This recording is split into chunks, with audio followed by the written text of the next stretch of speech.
So you got a Note 9. Here's the first 9 things that you should know or do right out of the box. So we'll jump right into it. The first thing deals with the camera. So if you push the power button twice, that'll launch your camera. And there is a super slow-mo version which will do 960 frames a second, which is pretty cool. There is an auto down here, so anytime the action is captured within this box, it'll start doing the slow motion. Testing this though, it wasn't so good, so I would recommend switching it to manual. I've also switched it so that I can do multiple slow motion takes. So when I hit record, whenever that slow motion video is about to start, whenever the action's going to start, you hit this check mark and the recording will begin. You can do as many as you'd like, but there will be gaps of regular recording in between. So in order to bypass that, you have to drop down to 240 frames per second, which is the regular slow motion. But on the task pane, your slow motion probably isn't here.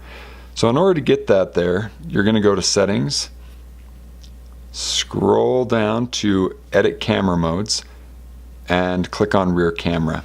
So here's all the rear camera modes that you can select, and chances are that you need to check this slow motion one. On the right hand side, you can also adjust where those line up on that task pane at the top. I've got it set up how I like, but you can move these around to your preference. The second thing I'd like to show you deals with the Bluetooth, kind of a handy feature that's now being incorporated.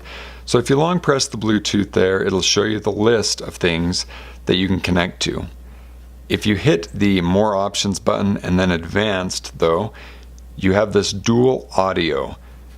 The dual audio allows you to connect to 2 speakers at once. So you can connect to 2 headphones, for example, with a buddy on the train and listen to the exact same music off of your phone.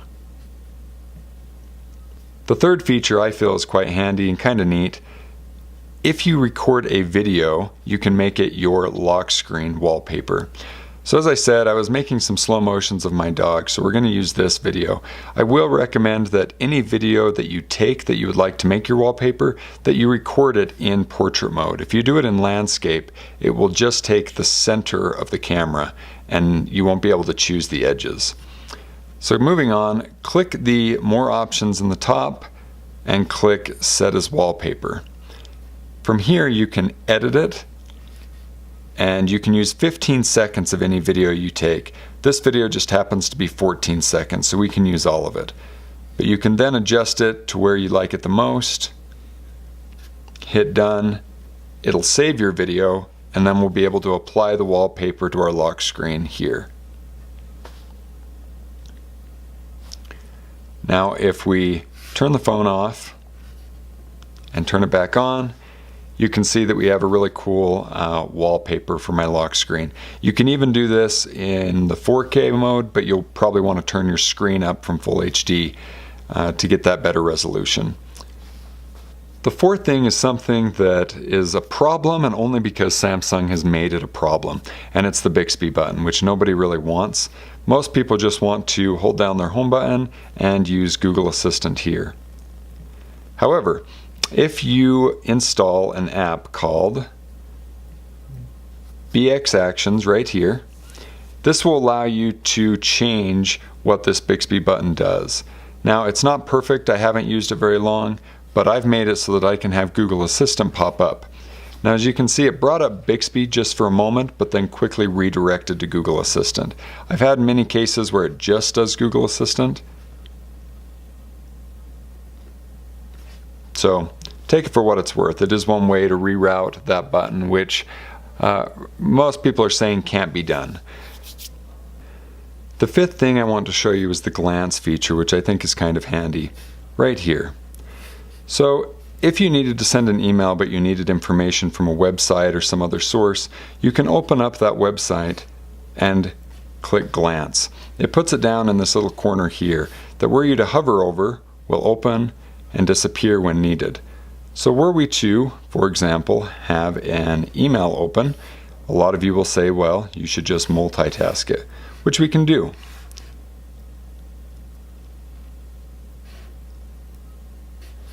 But if you needed 3 things, you have the option here. So if I were to hover over this, it'll open it. I can still interact with that page and see the information I may need to send. and once I'm gone, it shrinks back down. You can then remove it, and you're done. The Galaxy line has also taken long strides to make it so that the battery will last as long as it can, and by doing this they've put apps into what's called sleep mode, basically putting apps into a comatose so they're not allowed to receive signal from the outside world. So if your, say, email went to sleep because you didn't use it for 3 days, which is the default, you wouldn't get notifications from your email. So in order to fix that, we just go into our settings and we're going to go down to device maintenance. Then click on battery, and here you'll see a list of apps that I can put to sleep. Were I to push save power, these apps would go to sleep. They would automatically work normal where I just reopen them, but it would put them to sleep for the time being and they wouldn't be able to work in the background. If we go to advanced settings up here at the top though, you can see there's 124 apps being monitored that the phone puts to sleep automatically if I haven't used it for 3 days. You can turn this function off altogether if you would like, or if you would prefer, you can change it from 1 to 7 days instead. The seventh function is something we've waited a very long time for, and it's making it so that the volume rockers control just the media at all times. To do that, just hit the volume and click the expand button. Down at the bottom there is a section or a toggle that says use volume keys for media. If you toggle that and go back up, it'll only control media from wherever you are. I personally think this is a better way to go. If you would like, you can turn it off, or when you need to turn up your ringtoner down, you just hit the collapse or expand button and you can adjust it from here.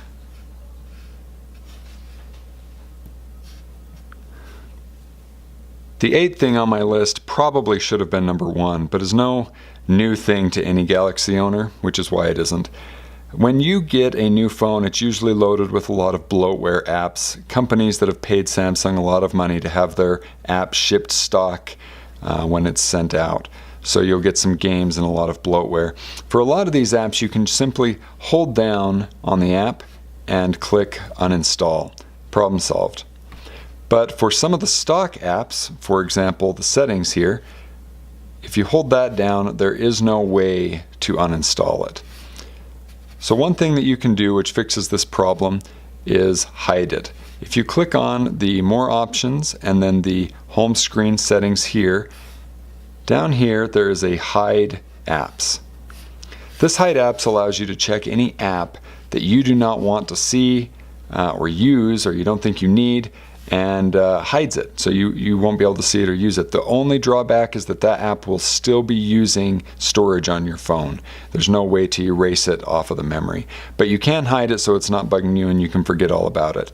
And the bright side is if you ever decide you need that app, come back here and simply uncheck it and it'll come back onto your main app screen. The ninth and final thing I'd like to show you is the recent apps toggle here.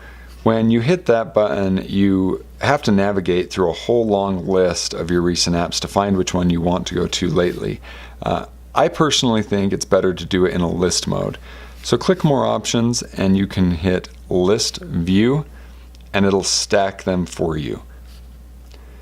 This allows you to see, instead of maybe 3 or 4 apps at one time, you can see roughly 10, and you can navigate through them a lot faster. It works the exact same as the thumbnail view. You can still swipe to get rid of them or click on any of these multitasking or split screen buttons, but it's just easier to navigate through.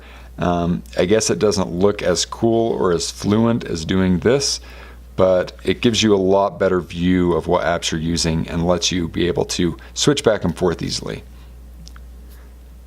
If there's any tips or tricks that I missed, please let me know down in the comments, you guys. And if I showed you any here that you didn't know about that helped you out, please give this video a thumbs up. Subscribe to my channel for more videos like this in the future, and thanks for watching.